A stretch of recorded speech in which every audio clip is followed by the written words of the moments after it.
my glasses. I can finally see clearly now. Yay, I'm so excited. My new persona is the glasses, period.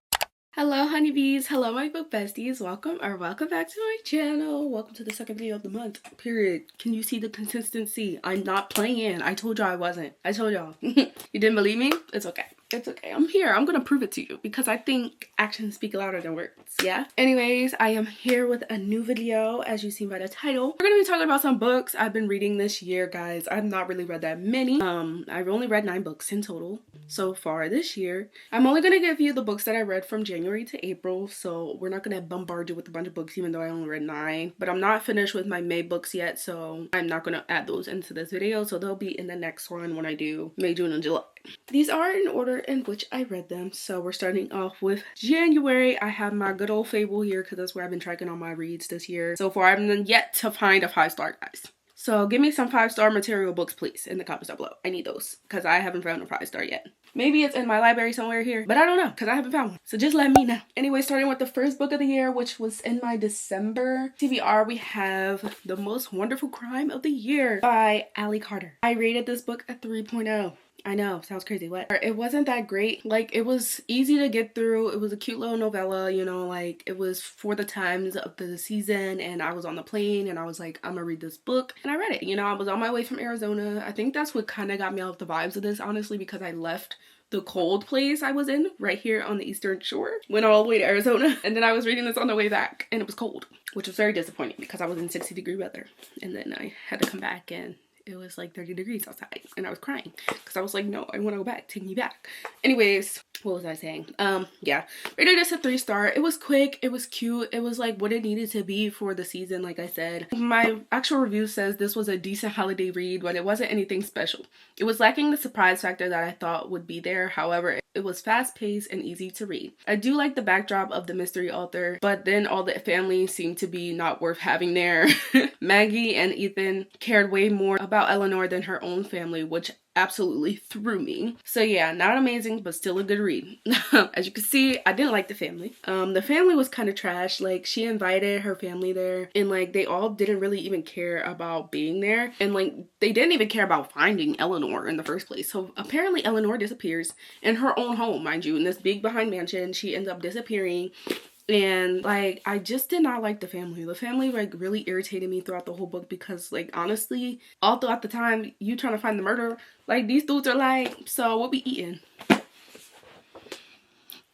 Like, what do you mean, what are we eating? Like, you don't care about your grandma? You don't care about your auntie? Like, you don't care about your mama? Like, this is crazy. And then it really did lack the surprise factor because you could kind of tell by a certain point in the book what was happening and like what was going to happen. Because like, how a lady gonna disappear in her own house? Now that may or may not be a spoiler, but like low-key, I was just questioning that throughout the whole time of me reading it. Like I said, Maggie and Ethan ended up caring way more about Eleanor than anybody in the darn house. It was very interesting. There was like there was no romance in here. It was just literally straight up mystery, low-key. Like, it wasn't even that much of a mystery. It was just interesting. The family just irritated me throughout the whole time. Like I said, it was a quick-paced book, and I like the little interview parts where we get the interviews in between because I love a good book with interviews in between. That also kept me interested, but I also really did want to find out what happened to Eleanor at the end of the book, so there's that. We found out what happened to Eleanor. Wasn't much, so apparently it wasn't surprising to me. It might surprise other people. It just wasn't surprising to me. You've probably already had a good round of people telling you what this book is about, so there's my opinion on it. I only gave it a 3-star. I'm also giving this book away as well, so it's not staying in my library. It's not staying in my finished. It will just remain where it is. Gone. I also have another one here that is in my 10 before the end, also in my December TBR here. This was another one of those Christmassy reads. So we have Good Spirits by BK Borison. I enjoyed this one. I gave it a 3.5 though. Honestly, I think for me, Christmas reads, like any reads that are specifically set in a holiday setting, I think they just have to be absolutely immaculate for me to rate them anything more than a 3.0. Because I think everything I've read so far that's Christmas related have been between a 3-star and a 4. They have not given 5-star material at all. Not one. My review basically says, I don't remember stuff from this, y'all. This was such a nice holiday read and quite an interesting concept. Harriet was such a relatable character from being a people pleaser. I understood her all the way through. And having a broken family, also understood that all the way through. Cried my eyes out, okay? I felt her through and through, and I felt so bad for what she was facing, because low-key, she was just going through a bunch of crap in here, and I was just like, girl, me too, twin, let's go to therapy together. I'm already in therapy, she's not, so there's that. Her being able to find Nolan, and he was quite an interesting character. Like, he was a grump. It was really interesting, and like their connection, like you'll find out, and like if you haven't read this book, you should. Their connection, the way that they were connected is really interesting. Like, I do have to say that it's absolutely interesting the way that they're connected and why he's like assigned to her. There's that. If you read my Fable review, it says it may contain spoilers, so I'm not gonna read the whole thing, but it was really interesting to see how they connected with each other. That's all I'm gonna say. And Nolan was like very protective of Harriet in every way possible. He also just like ended up wanting to be really close to her. Their relationship kind of grew naturally, and Harriet is actually a really interesting character. Like, she actually had me cracking up at the beginning. She said something about where's your ID or something like that when Nolan popped up, and she was like, who are you? Where's your ID? And I was cackling. I was like, dang girl, we checking people's ID right now? You should be worried about why there's men in your house talking about where's your ID. Anyways, I was crackling at that. So already at the beginning of this, I was like kind of laughing, and it's kind of a rom-com-y feel with a small town vibe, of course, so we get the small town aspect of it. You also get introduced to some other characters, which is also one of the characters that will be in the second book, who gets her own book, which I love, the Grim Reaper. Love her. So that's always really interesting, and I cannot wait to read that book. So this was really fun. Like I said, it was quick pace. It was nice for the times, you know, it was winter. I was officially really back home, so I was feeling this one a little bit more. That's why I got that 0.5 on it, low-key, and it ended up being more swoon-worthy than the other book, so it's like a 3.5, but you know, it's just because it's like a normal Christmas romance vibes. So I am keeping this one. This one won't be thrown away, like the other one will.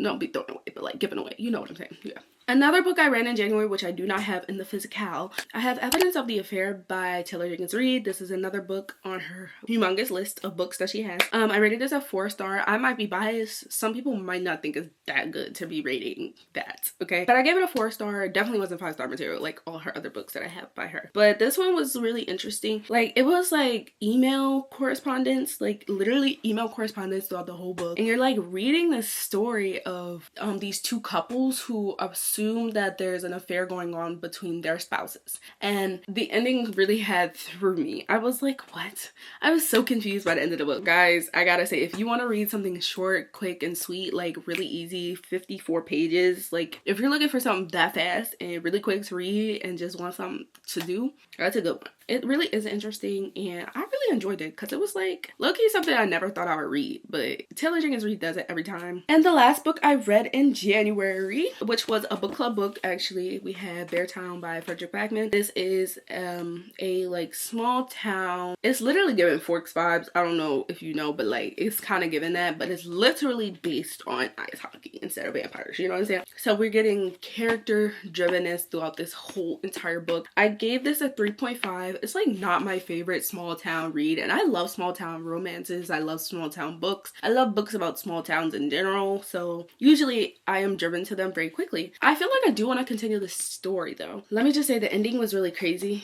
and I could not believe it. And when I was reading this, at first, of course, you're going to get bored. I feel like when it comes to character driven books like these, you're going to get bored at the beginning of it. You just have to kind of get into the thick of all the characters you're getting in order to continue reading, honestly. And you probably will end up DNFing it if you're not that kind of person who likes to do that. So there's that, but I enjoyed it. I had a good time reading it. Like, we were doing this in our book club at my school anyways, and we have a book club. It's called the Reading Society. Anyways, it's really interesting. I just found it really cool that like I was reading lives of all these characters, and mind you, there's a lot of characters. There's over 10 characters to learn about in this book. So like I was trying to be in everybody's business, and you literally were in everybody's business, but the main characters, you'll kind of get a grasp of it after. But yeah, we're basically focused on Benji, Ahmad, Kevin, and then we are on the GM of the team, I forgot his name, low-key. There were so many characters that, like, I think his name was, I can't remember what the DM's name was, but we also get a lot of him. So like literally his family is like that whole thing. And then yeah, like it's like 50 families at this point. Like I couldn't even give it to you all in one time. Like you have to go on a deep dive to get the family tree at this point. Then ending up finding about that one scene. Yes, search up your trigger warnings if you want to read this book. There's definitely a lot in here. So there's that. And I didn't like the town.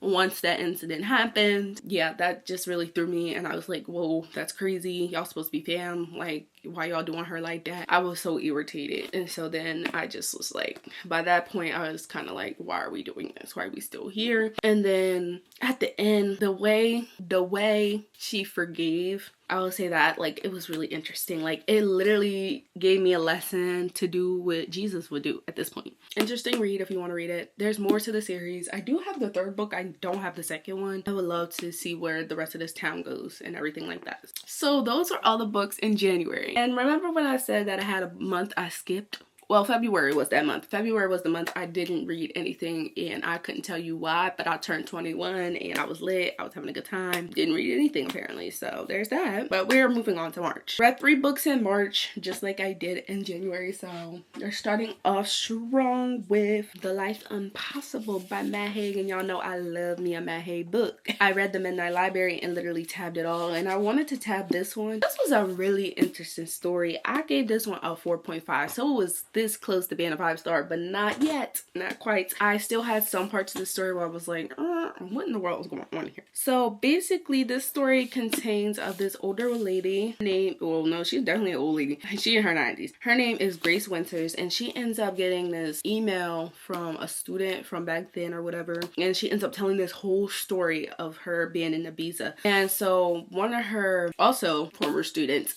gives her her house, literally her house in Ibiza, and so she ends up moving all the way over to Ibiza after she dies or whatever. And basically we're literally getting her whole story here. She's trying to figure out why, what was her name? I don't know. This one girl, she dies or whatever. And it was really interesting just being in the storyline. Like, and the chapters are so short, like they're this quick, and you're just getting so much information about this town and this interesting creature that I can't tell y'all about, but you have to read it for yourself. It's like a magical realism vibe, as he also did in The Midnight Library. And so really interesting. I just couldn't believe the storytelling of this book, and it felt like a fairy tale in a way. Like, and I love that about Matt Haig's books, that he makes it seem like a fairy tale. And it just was, oh wow. Like, and mind you, she's really old, so like the fact that she went to go live like a second life in a way was really interesting. And wow, it was really crazy. And it dealt with like grief, and it explained the patterns and the feelings of grief so well, because Grace is grieving so many people in her life also. And so you're just getting her whole backstory, and of course she's older, so you're literally getting all these great quotes and how she's grieving and processing the loss of the one that she loved and loves, you know. And it's just really an interesting story. I have to say, I cannot explain enough how much I love Matt Haig's writing and the way that he just tugs on your heartstrings so well. He just does it really great. But yeah, there was a couple of things in here I was just like,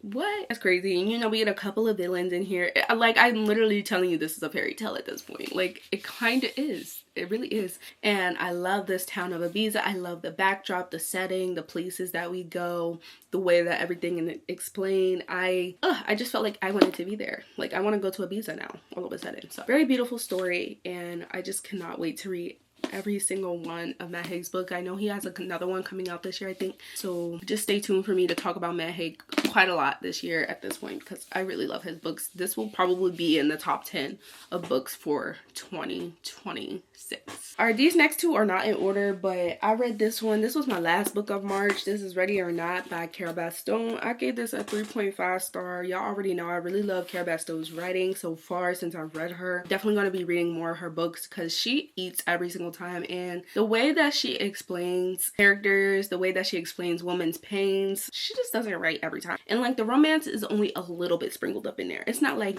the whole story, which I really love, because it literally gives you everything you need at this point. So this is about Eve. She's pregnant by surprise by this one night stand that she had or whatever, and then she ends up meeting Shep, and he steps in to help. He's like a father figure technically at this point in life, because he comes in there and he just like takes on this whole responsibility like it's his own. The actual father ends up just being very annoying. I don't even know what the actual father's name anymore. I don't even care about him because he just irritated me the whole way through. Cause like low-key, like he was struggling because he got this girlfriend and he just didn't really know what to do with that situation and everything. And it was just really messy. I didn't like the girlfriend. We never met her, mind you, but she was always talked about by him and it just irritated me. So there's that. But it was a really interesting story. I don't like how it was wrapped up though, because I feel like it was kind of rushed. I feel like we should have got like a month later kind of vibe or something. I don't know, something like that, because it definitely was not finished for me. I don't know. It needed a couple more pages or something. Even though it is a nearly 400-page book, it did need some more.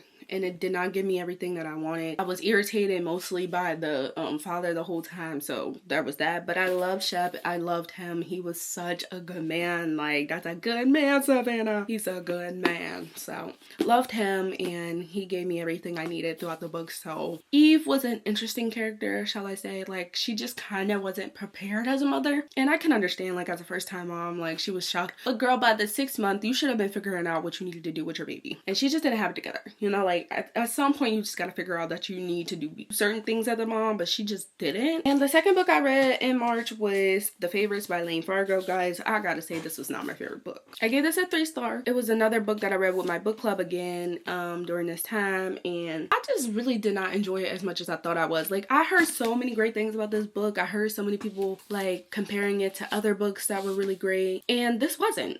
The romance was so toxic and it just did not give what it was supposed to give. Like, I hated how the brother acted in every way possible. He was just such a dirtbag and he was trash. The whole time I literally hated him. And for Heath and what's her name, Catalina, I just feel like their relationship was so, I don't even know. It just didn't feel like it had any passion or actual romance to it. It just felt like something they were used to, and so they stuck together instead of separating for the best.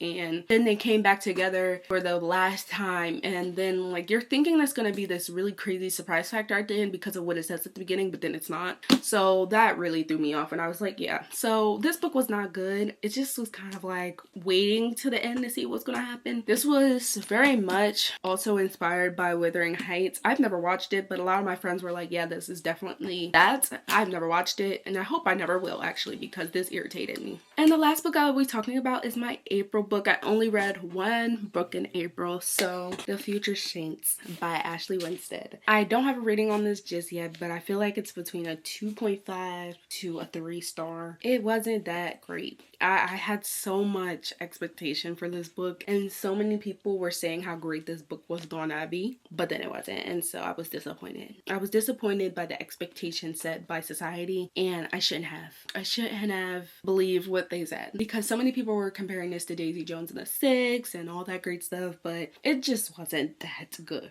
Like, the romance between Theo and the main, what's her name? Okay, Hannah, that's her name. I didn't really enjoy the love story between Hannah and Theo. I feel like it kind of, I don't know, it just was, their romance was bleh.